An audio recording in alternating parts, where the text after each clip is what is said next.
Speakers are interesting, and in terms of design, there's a pretty even split on what people want. Some people want an aggressive, space-eating look from massive tower speakers, center channels, and subwoofers to match that sound, and some want the complete opposite, a more discreet and space-saving look, and that's exactly what this soundbar is for.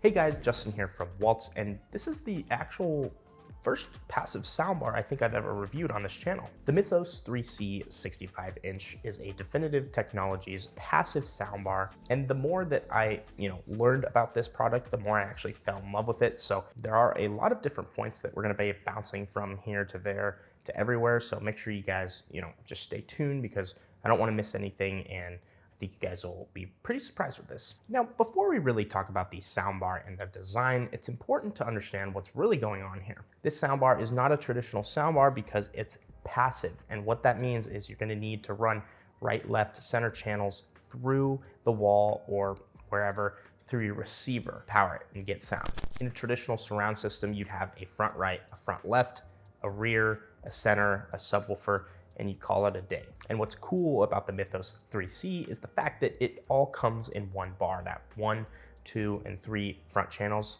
right, left, center. So it frees up quite a lot of space.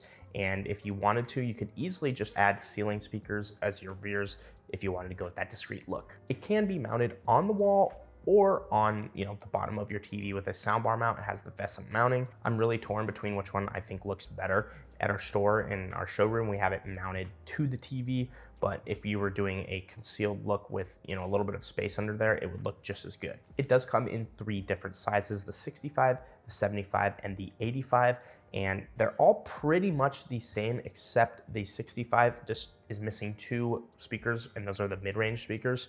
So if you get the 75 and the 85, they do have 2 extra speakers, but other than that, all the speakers are the same in all the soundbars. You're gonna get 8 woofers and 3 tweeters, which is a lot considering the size. 1-inch tweeters, 3 of those, and 8 of the 3.5-inch dome woofers. Now, because your front channels are covered all in this one bar, you can hook it up to rear speakers, heights, or surrounds. Kind of like I was saying earlier with the in ceilings, I think those are probably the best looking, but if you have room for actual bookshelves or both, you can do that. And I think it's really cool that you have nothing that you really have to worry about as far as floor space. Also, something that's really cool is the fact that it's not just built for indoor use, it's a dual purpose. You could use it indoor or outdoor with that IP66 weatherproofing rating. Obviously, you're not gonna wanna dunk it in a pool, but if it gets rained on, it should be fine. And I just think it's really cool that there is a product that's designed for both the indoor and the outdoor, because you really never see that. Now, even though it's not a custom soundbar, it's kind of a custom soundbar. On both sides, you have adjustable little panels that pop out, and you can adjust them to the exact width of your TV. I do recommend using the 65 with the 65 and the 75 with the 75 and the 85 with an 85, but for those weird kind of TV sizes like the 77 OLED or the 83-inch OLED, you should be able to get a little bit of play and make it work for your system. On the low end, I wouldn't go any lower than the 65-inch, and on the high end, I wouldn't go any higher than like an 85-inch, but either way, it's gonna look great, and it's totally up to you if you don't want that perfect flush look. If you're okay with having the bar being a little bit bigger than the TV or a little bit smaller, totally fine. But if you want that fresh look, that's the recommended sizes. And when you go to look for a receiver, or if you already have one, make sure it has at least 80 watts. I would recommend more because you're gonna definitely wanna hook this up to a subwoofer. It does really good in the highs, the mids are okay, and the lows are just absolutely terrible. Why are they terrible? Well, it's a flat soundbar. It's supposed to be flush on your wall. It's not huge, so you definitely need a subwoofer for those low-end frequencies if you weren't already expecting that. And Definitive Technologies has a ton of different options in the subwoofer range, but we actually just went with their smaller 8-inch DN8.